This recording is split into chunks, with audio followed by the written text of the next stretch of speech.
This is CBN NewsWatch. And thank you so much for joining us for this first edition of CBN NewsWatch for Thursday, March 14th. I'm Ephraim Graham. Ahead today, a massive late winter storm heads to the Midwest after it hit Colorado with a destructive weather system called a bomb cyclone. And grounded, the FAA issues an emergency order keeping Boeing's newest 737 jets out of the skies after two deadly crashes in just a few months. Plus, how religious rituals and tribal rites around the world can be used to harm women, and how Iran is spreading its terrorist threat throughout the Middle East. All those stories and more are ahead in this edition of CBN NewsWatch. We want to begin this hour with a massive winter storm moving from the Colorado Rockies into the Midwest. Heavy snow, wind, and flooding rains are affecting some 70 million Americans and causing travel nightmares. CBN's Jenna Browder brings us the story. What was supposed to be an ordinary winter storm has developed into a bomb cyclone when atmospheric pressure takes a big drop, bringing hurricane winds, tornadoes, and severe blizzards. In Colorado, whiteout conditions. Colorado Springs saw one wind gust of 97 miles an hour, the same as a Category 2 hurricane. I grew up in New Orleans, so I've seen a hurricane, but this is a snow hurricane. The storm forced Denver International Airport to close all runways, canceling more than 1,300 flights. And on the roads, parts of Interstates 25 and 70 were shut down by crashes, stranding some 1,000 drivers. The storm turned deadly when this Colorado State trooper responded to a crash and was hit by a sliding car. Roughly 500,000 people lost power in Colorado and Texas, winds flipping these small airplanes like toy models. Oh my God! In New Mexico, a funnel cloud caught on video. Near Logan, heavy winds knocked these train cars right off the tracks. Even weather experts are surprised at the storm's ferocity. This meteorologist trying to release a weather balloon in South Dakota.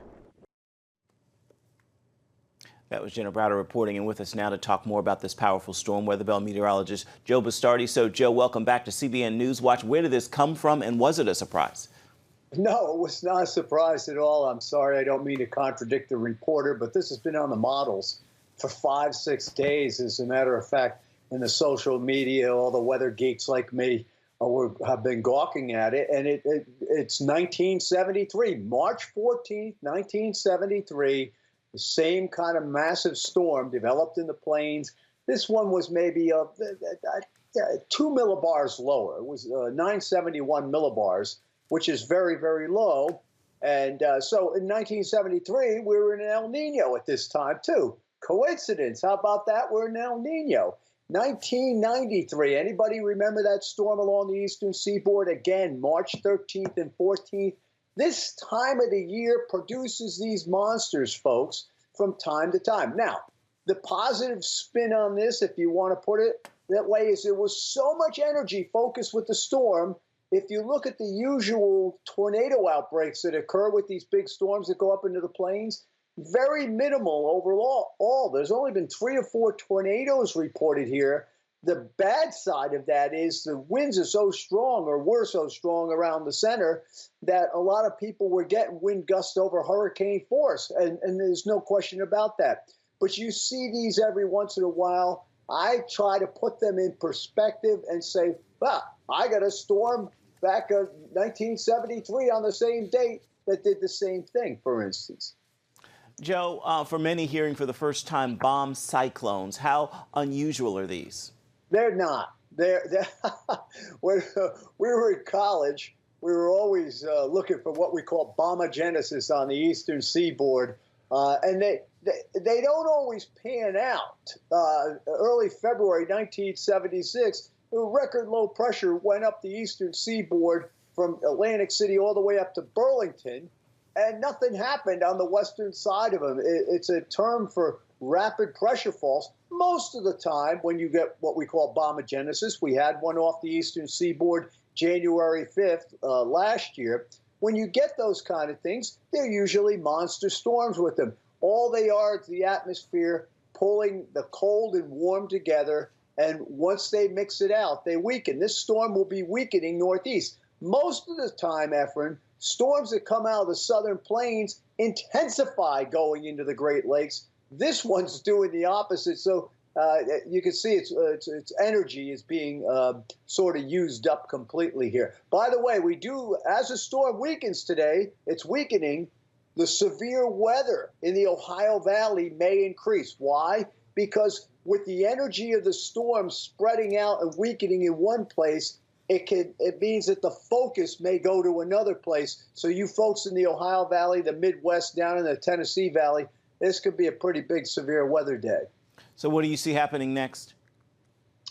Well, I see a lot of cold air coming east and south here for a week, and then I see a reversal in the pattern. So the Great Lakes, which, by the way, had way above normal ice cover this year. You know, last 30 days, this crescendo is cold, has been very cold in the United States, except in the southeastern part of the United States, which managed to hang on to warm.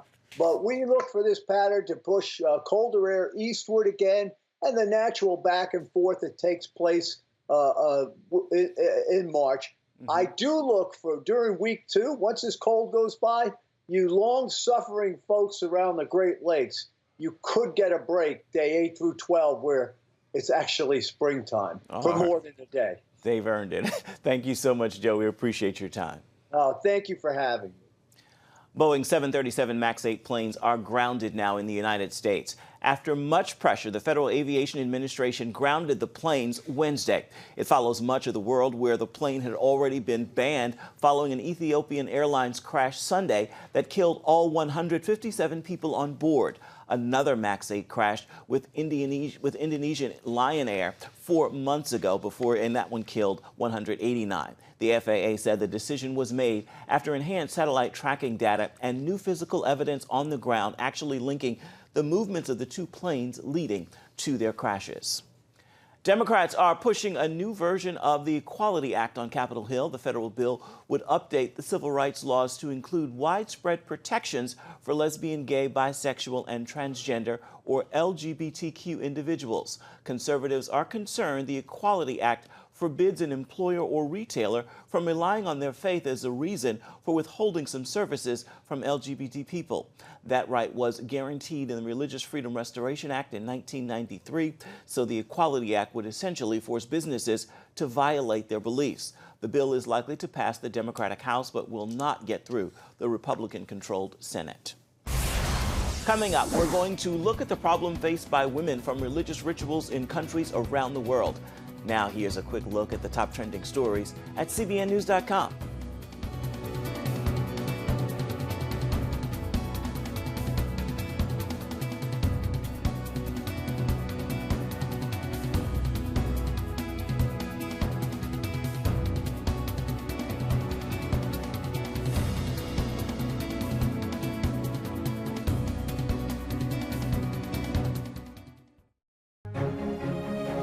When you give, smiles grow bigger.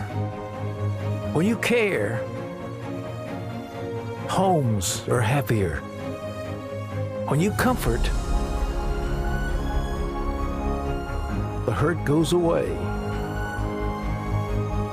When we all come together to love, miracles happen.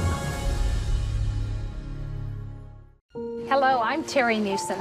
Did you know there are more than 148 million orphans in the world today? 148 million. But it was 3 little girls that taught me about the plight of orphans. My husband and I spent nearly a month immersed in the daily activities of a Ukrainian orphanage as we waited to adopt 3 sisters. I saw firsthand the utter loneliness, the pain of rejection, and the overwhelming desire to be loved. That experience changed me forever. And out of it grew a ministry from my heart called Orphan's Promise.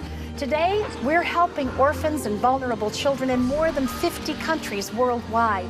Thousands of children are now in safe homes. They're being educated, and they're learning life skills. I'm asking you to join with me and become family to these children. Will you call the number on your screen right now? Because every child deserves a chance to be happy. Hello? Is this thing on? Hey, kids, do you love games? And do you love Discovering things. Well, do ya? Then you're gonna love this.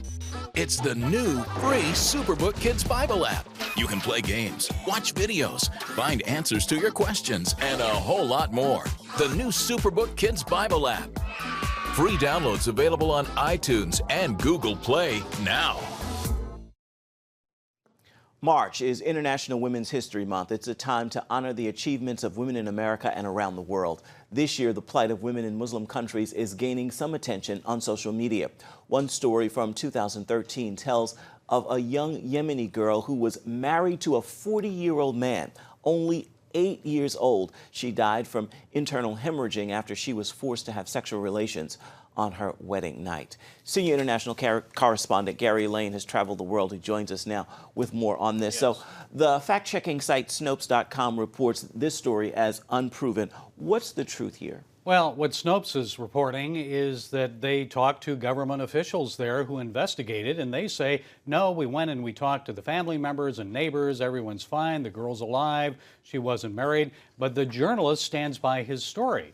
He says, look, this is, I talked to neighbors there. They're willing to give testimony that this did happen. And the tribal leaders are just trying to cover it up. They want to save face. But I think, Ephraim, what this really shows and proves is in many Islamic countries, it is allowed.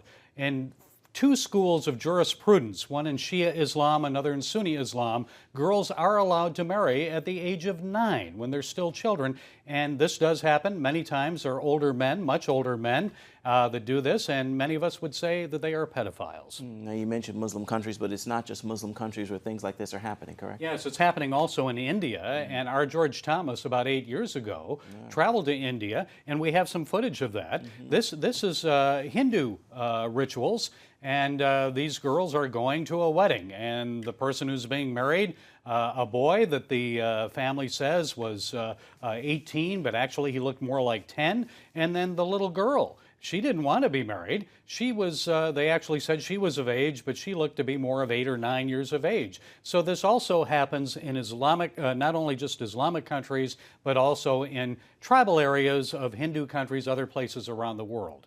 I remember that story vividly. Yeah, I remember that one. What is the U.S. government's response? Well, of course, the U.S. government denounces this, but guess what the U.S. government does? In the last 10 years, the U.S. government has allowed maybe 5,000 or more immigrants to come into this country who are married to minor children. And the reason for that is our country accepts the marriage laws of other countries, and as long as it's legal in another country, then we have no issue with it. So we're allowing this and actually enabling this when we allow immigrants to come into this country that are married to minor children. Another issue that we've heard lots about is genital mutilation of girls and young women. What have you found in your travels? Well, on several occasions I have met girls that have been, I wouldn't call it, many people say it's female circumcision. It's more like female mutilation. I interviewed one girl years ago in Indonesia, a 6-year-old who was brutally taken with a razor blade, and she was circumcised, if that's what you want to call it. And then in Egypt, it's also happening there, not only to Muslims, but Christians are practicing this because Islam is a dominant religion there. They accept some of the cultural practices. They're pressured to do this as well, and women there are actually mutilated as well. And this affects their relations with their husband. And the reason they do this in Islam is because the men fear that their women are going to be unfaithful to them. Sounds tragic. Now, tonight on your Global Lane program, you're featuring a special show about Sharia with Chuck Holton. Can you share a little bit? Yes. Chuck Holton will be talking about Syria. As you know, Chuck Holton was just there about 2 weeks ago. He came back, so we had a nice discussion about what's going on there. This is the final stages of ISIS. The last stronghold of ISIS is being attacked now, and people are pouring out, human shields pouring out from that area, and many of them pose a threat because some of them are ISIS people. So what do we as Americans and what does the world do with these people, with the men, the women, the children of ISIS, the ones that committed atrocities against Syrian Christians, Iraqi Christians, and others, Yazidis. We also talk about Yazidi children, the children of women that were taken by ISIS, Yazidi women. They were raped and they actually had children. These children are back in Iraq now, in Erbil, and they're being rejected by society there, especially by the Yazidis, who see them as a reminder of the atrocities of ISIS. So we talk about all of that tonight. Some eye-opening reporting. Sure. Thank you so much, Gary. And you can catch the Global Lane tonight at 9:30 Eastern on the CBN News Channel. Still ahead, Iran's arc of influence touches almost every corner of the Middle East. One expert sheds light on the Shiite regime's growing threat to peace in the region. Stay with us. You're watching CBN News Channel and NewsWatch. We'll be right back.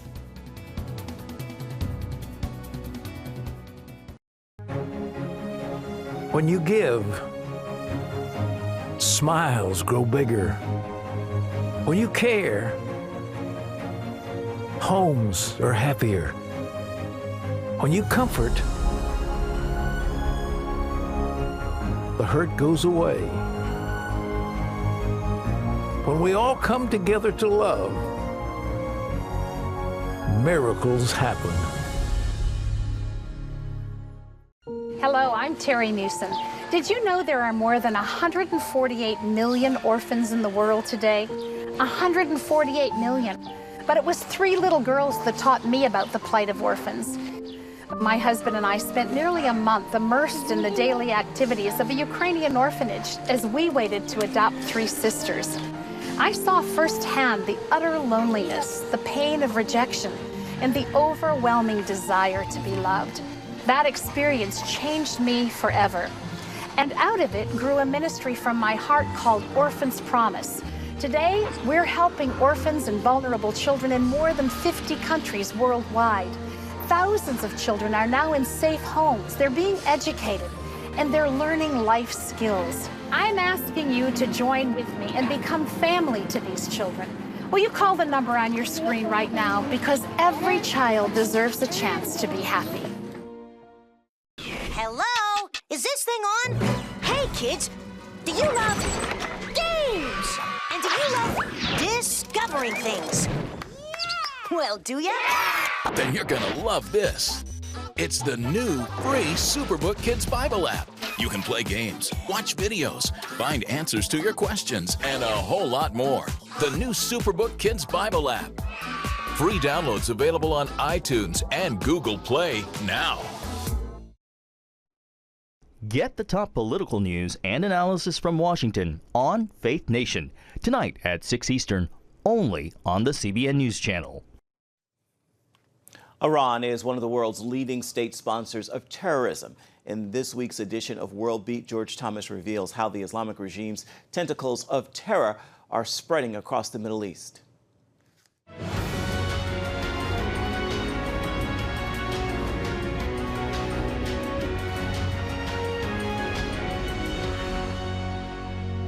Hello everyone, welcome to World Beat, where we show you what's happening in the world and how you can pray about it. When the United States invaded Iraq to remove the regime of Saddam Hussein, the hope was to create a vibrant democracy in the heart of the Middle East.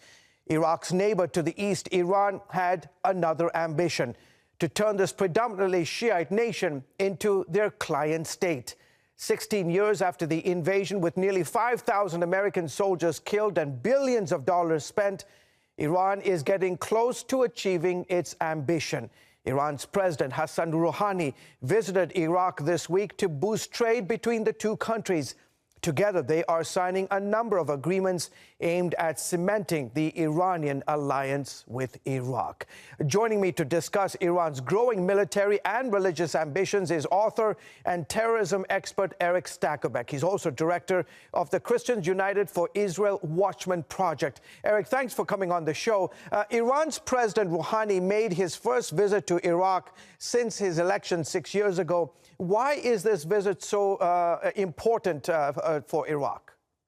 George, it is a very important visit. Number one, 2 reasons here. Number one, U.S. sanctions against Iran have been biting. They've been working. So what Rouhani is doing in going to Iraq is looking for allies. He's there, George, to cut deals in the economic sector. Look, agriculture, oil, trade. That's one of the reasons he's there, because he's trying to get allies lining up with him to withstand those U.S. economic sanctions, which have been having great effect in Iran and on the street among the average Iranian, George. This has caused some unrest on the ground in Iran. So Rouhani and the Iranian regime are looking for ways to get around U.S. sanctions. So that's one reason for this trip to Iraq. Number two, George, it's real simple, and you kind of mentioned it in the lead-in. Look, the U.S. was in Iraq from 2003 until late 2011. We had hopes of cultivating Iraq as a pro-Western democratic ally. That really hasn't happened.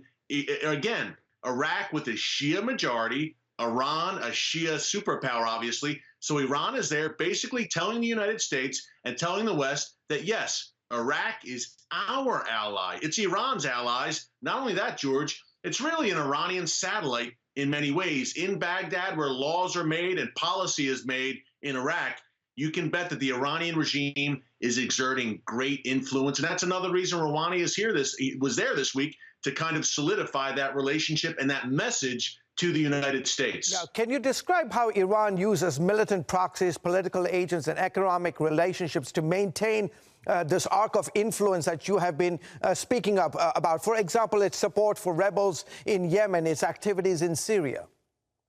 Yeah, let's start with Iraq, what we're talking about right now. George, look, Iran effectively controls Iraq in many ways. Let's start with the Shiite militias that Iran controls inside Iraq. They've taken those Shia Iraqi militias, George, and they've sent them abroad to places like Syria to do battle. Move on to Syria, where Iran has huge influence in Damascus and over the Assad regime. Then over to South Lebanon, where Iran's most dangerous proxy dwells. That's Hezbollah. We'll talk about them in a second. And then, as you mentioned, George, down in Yemen with the Houthi rebels, which Iran also controls. So, George, when we lay it all out, the Iranian regime effectively controls 4 Arab capitals: Baghdad, Damascus, Beirut, and Sana'a in Yemen. And when it comes to the proxies, Hezbollah in South Lebanon, to me, George, is the most dangerous. This is Iran's main striking arm. Look, over 100,000 rockets and missiles aimed at every inch of Israel, number one. Number two, a very robust external operation where Hezbollah can carry out attacks abroad in the name of Iran. And key point here, George, Iran, Hezbollah, they're indistinguishable. Hezbollah is literally an arm of the Iranian regime. And oh, by the way, Hamas in Gaza, which has caused so much trouble for Israel, especially in recent months, also a proxy of Iran. So, George, what Iran does, the Iranian regime usually won't get its hands dirty. What they'll do is they will act through proxies. And I have to say, sadly, it's been a very successful strategy for them up until this point. Eric, real quickly here in the last few minutes that we have, does the average Iranian support the Islamic regime, and what are their views of America? No, George. I think, number one, a key point here, some 70% of the Iranian populace is under the age of 30. Many of them, especially in areas of Tehran, the Iranian capital, are very pro-Western. They're intrigued. They're curious about the United States. They're curious about the West. And some don't even have a hatred for Israel. They say, hey, this isn't our fight. The Israel-Palestinian conflict, that's not our fight. And they take exception with the Iranian regime being obsessed with Israel. Views of the United States among many young Iranians are positive. Also, we have an underground church movement growing there, George, which you know very well about, among the Iranian people, where people in Iran are coming to Christ. So some exciting things amid all the darkness in Iran. There's some exciting things going on as well. What we need to do is see a new regime there, because that regime will not change its spots. It's radical. It's a terrorist state, and it has nasty goals for Israel, for America, and for the West, and for the region. Last 15 seconds, how can we pray for the Christians in Iran? Pray for the safety of that underground church, George. Look, they've been persecuted. They're being locked up. These house churches are being raided. Pray for them not only to be safe, but to expand their numbers, George, and for the gospel to spread throughout the land of Iran, a place with a rich history, because they need it right now. Okay, terrific. We have to leave it there. Eric Stakelbeck, sir, thank you so much for joining us on the broadcast. Thanks, George. Anytime. You're welcome. All right, folks, that is it for today's edition of World Beat. Until next time, goodbye and God bless you. Now, back to Newswatch.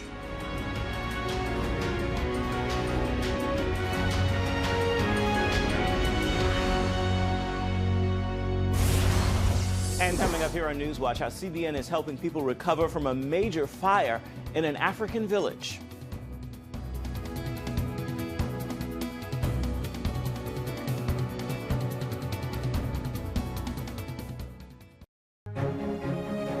When you give, smiles grow bigger. When you care, homes are happier. When you comfort, the hurt goes away. When we all come together to love, miracles happen. Hello, I'm Terry Newsom. Did you know there are more than 148 million orphans in the world today? 148 million. But it was 3 little girls that taught me about the plight of orphans. My husband and I spent nearly a month immersed in the daily activities of a Ukrainian orphanage as we waited to adopt 3 sisters. I saw firsthand the utter loneliness, the pain of rejection, and the overwhelming desire to be loved. That experience changed me forever. And out of it grew a ministry from my heart called Orphan's Promise. Today, we're helping orphans and vulnerable children in more than 50 countries worldwide. Thousands of children are now in safe homes. They're being educated, and they're learning life skills. I'm asking you to join with me and become family to these children. Will you call the number on your screen right now? Because every child deserves a chance to be happy.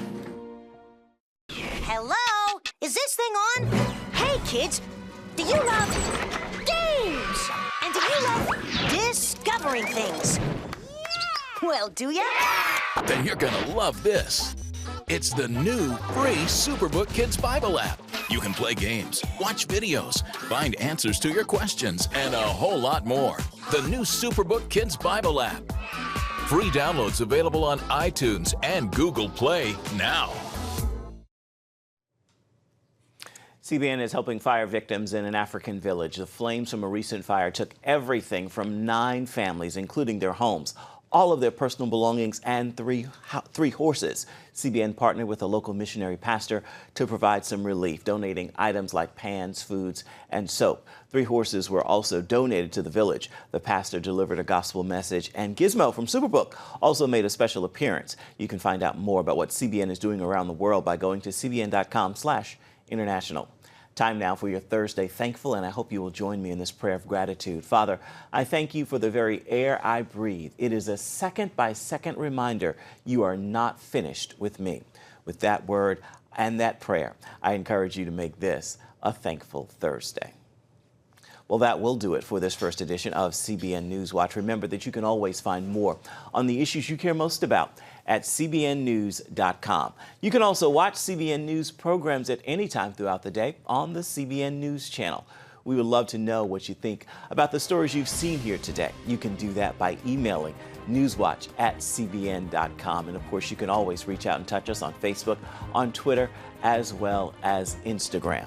That concludes this newscast, but remember the news continues 24/7 at cbnnews.com and on the CBN News channel. Hope you'll join us again right here next time. Make it a thankful Thursday, everybody. We'll see you right back here same time tomorrow. Goodbye and God bless.